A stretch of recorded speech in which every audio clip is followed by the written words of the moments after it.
પસંદ તો મતલબ મને લાગે છે બહુ ઓછો પસંદ આવશે તમને લોકોને, કારણ કે મેં ફેમિલી બતાવવાનું બંધ કર્યું. તમે લોકો ફેમિલી જોવા તો આવતા હોય પણ મેં બંધ કરી દીધું. તો એ ફેમિલી માટે સારું છે ને મારા માટે સારું છે.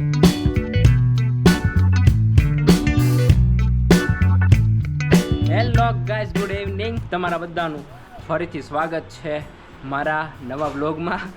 નવા આકાશ સાથે વાત કરો છો તમે અત્યારે, સમજી રહ્યા છો કે નહીં? અત્યારે મને એવું લાગે છે કે હું યુટ્યુબમાં એમ 1 વર્ષની બ્રેક લઈ લીધી હોય ને પછી આવ્યો હોય. બાકી લીધી છે મેં 1 જ દિવસની બ્રેક. 1 દિવસ વિડીયો નથી આવ્યો આપણો.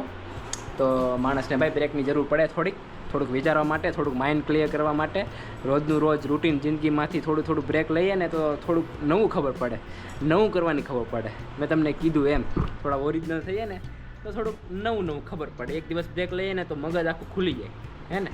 તો એ બ્રેક બહુ મેન્ડેટરી છે, જરૂરી છે. અને અપડેટ આજની તમને કહી દઉં તો અમારા બા છે એને અત્યારે સારું છે. બાને અમરેલી સિવિલમાં દાખલ કરેલા છે, તો એને અત્યારે સારું છે. 3-4 કેટલા દિવસ થયા મમ્મી? 5-6 દિવસ થયા, હે? 6 દિવસ થયા. 6 દિવસથી દવાખાને છે. બધા રિપોર્ટ કરાવી નાખ્યા છે.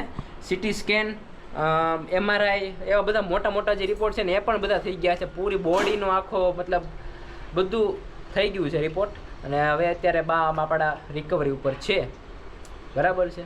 તો સારું કહેવાય એમ જોવા જાય તો. 5-6 દિવસ તો થઈ ગયા છે. 6 દિવસથી હોસ્પિટલમાં છે અને એમને કન્ટિન્યુ બાટલા ચડે છે, કન્ટિન્યુ. આપણા બા છે ને થોડાક હજી આમ હિંમતવાળા નથી. દાદા ગયા પછી તો સાવ મતલબ શું કહેવાય, કામ થોડુંક બગડી ગયું છે, ખબર પડી? થોડુંક ઇમોશનલી થોડાક ઓલા થઈ ગયા છે, શરીરથી ઓલા થઈ ગયા છે. કામ કરવાનું ઓછું થઈ ગયું એટલે. કામ કરતા હોય ને તો શરીર સારું રહે, એટલે બધા એમ કે કામ કરતા રહ્યો થોડુંક શરીર સારું રહે, હે ને? બસ આવી વાત હતી. આ તો આવી ગયો. મેં કીધું 1 દિવસનો બ્રેક લઈ લઈએ મસ્ત નિરાતે, પછી પાછા આપણે આપણા રૂટીન જિંદગી ઉપર આવી જઈએ. પાછા આપણે મસ્ત વાતો કરીએ તમારી સાથે કન્ટેન્ટ બનાવીએ, તમારી સાથે વ્લોગ બનાવીએ, બરાબર છે. આઈ એમ બેક ફ્રોમ બ્રેક, है ना? 1 day break. 1 day break is like 1 साल का બ્લેક બોલાઈ જાય છે બ્રેક. ગુજરાતીમાં, હિન્દીમાંથી સીધો ગુજરાતીમાં આવ્યો ને થોડું એડજસ્ટ થતાં થોડી વાર લાગશે, પણ વાંધો નહીં. પણ હવે આપણે ગુજરાતીમાં જ બ્લોગ બનાવશું ને મસ્ત, આમ કોન્ફિડન્સ સાથે બોલશું, આમ કોન્ફિડન્સ સાથે જે આપણે બોલી છીએ ને માતૃભાષામાં, હે ને?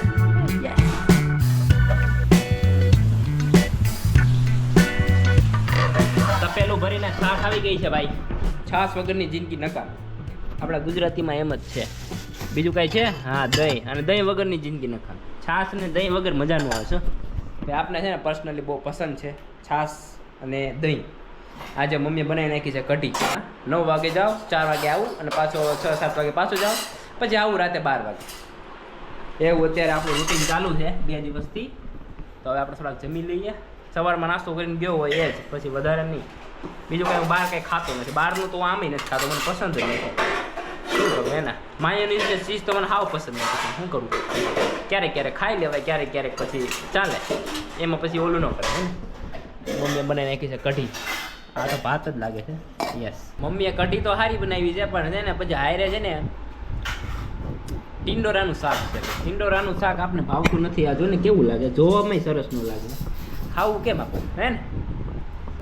આપણે છે ને પીળી કઢી ભાવે, યલો કલરની આવે ને એ, હળદર નાખેલી. ઓલે વ્હાઈટ કલરની આપણે ન ભાવે. વાવ. ને 6 વાગી ગયા છે. તો 6 વાગ્યાનો ટાઈમ એવો હોય ને કે આમ મજા આવે, આમ અંદરથી આમ शाम का टाइम है ना, ठंडा होना चालू हो जाएगा, ठंडा होना. और खाए ने તમને ખબર હોય તો થોડી વાર આમ આરામ કરીએ ને ત્યાં તો ઊંઘ આવી જાય એમ. એવું મારે હમણાં થયું.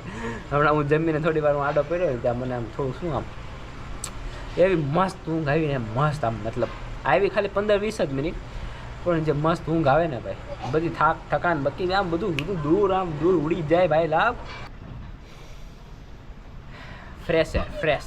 सिटी से बाहर रहते हो ना तो पता चलता है. सिटीની બહાર જે લોકો રહેતા હોય ને એ લોકોને ખબર હશે ફ્રેશ એર આવે.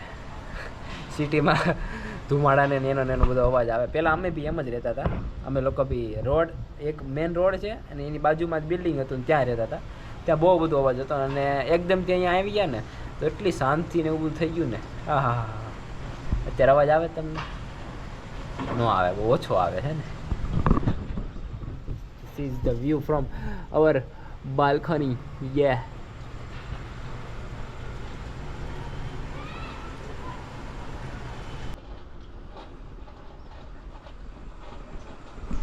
આજે કોઈને ખબર ન હોય તો કહી દઉં, આજ છે ગુરુ નાનક જયંતિ. આજે સુરતમાં બી બહુ બધી જગ્યા પર ગુરુ નાનકના મતલબ પંજાબી લોકો જે છે એ બધાની રેલી નીકળેલી હતી. લોકો ફટાકડા ફોડીને ગુરુ નાનક જયંતિને બહુ બધા લોકોની જયંતિ ઉજવતા હતા બધા ભેગા મળીને.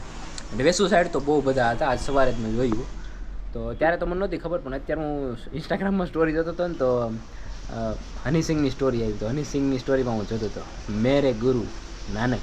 તો નાનકજીની જયંતિ બોલી શ્રી સૌની હાલ સસ્ત્રિયા ખાલ સબકો ગુરુ નાનક અચ્છા રખે.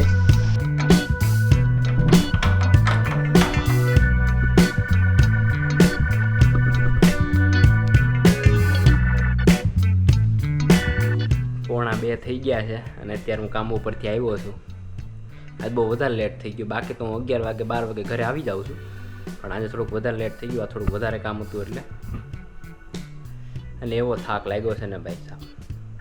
હજી જ મારે પથારી કરવાની. જો સામે ભાઈ ગાડલું પડેલું છે ને મારું, હજી મારે પથારી કરવાની છે. જમવાનું બાકી છે મારે, હજી નાવા જવાનું છે. આવીને હું અત્યારે હું બેઠો બસ એટલું.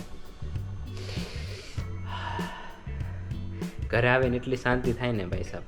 આખો દિવસ બહાર રહેવાનું, ઘરે આવવાનું, શાંતિ એવી મસ્ત મળે ને કે વાત પૂછોમાં તમે. તો છેલ્લી ફ્રેમમાં મેં તમને 6 વાગ્યાનું સીન બતાવેલો.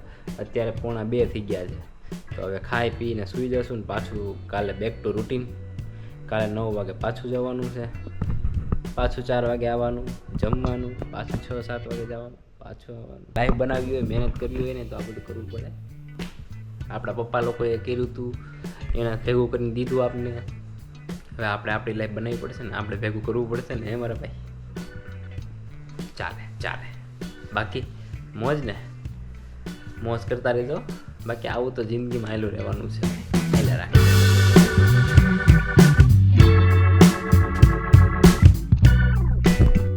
2:30 વાગી ગયા છે. આપણે નાહી ધોઈને ખાઈ પીને બધું ફ્રેશ એકદમ મસ્ત થઈ ગયા છે. હવે ખાલી દવા પીવાની બાકી છે.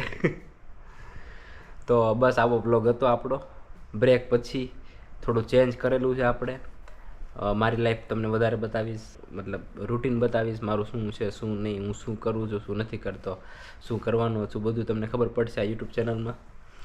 ફેમિલી ઓછી આવશે, મેં તમને પહેલાં કીધું એમ. ઓકે, તો બસ આ વિડીયોને અહીંયા સુધી રાખીએ આપણે. મળીએ આપણે કાલે નવા વ્લોગમાં, નવા ચેલેન્જ સાથે, નવા દિવસ સાથે, ઓકે, નવી વાતો સાથે. તો મળીએ કાલે આપણે. ઓકે, વિડીયો પસંદ આવે તો લાઈક કર. પસંદ તો મતલબ મને લાગે છે બહુ ઓછો પસંદ આવશે તમને લોકોને, કારણ કે મેં ફેમિલી બતાવવાનું બંધ કર્યું. તમે લોકો ફેમિલી જોવા તો આવતા હોય, પણ મેં બંધ કરી દીધું. પણ એ ફેમિલી માટે સારું છે અને મારા માટે સારું છે એ ડિસિઝન. એટલે મેં ડિસિઝન લીધું છે. આગળ જતાં તમને ખબર પડશે કે ડિસિઝન કેવું હતું કેવું નહીં એમ. ઓકે, તો મળીએ કાલે આપણે. Okay, Tata bye bye, C you soon.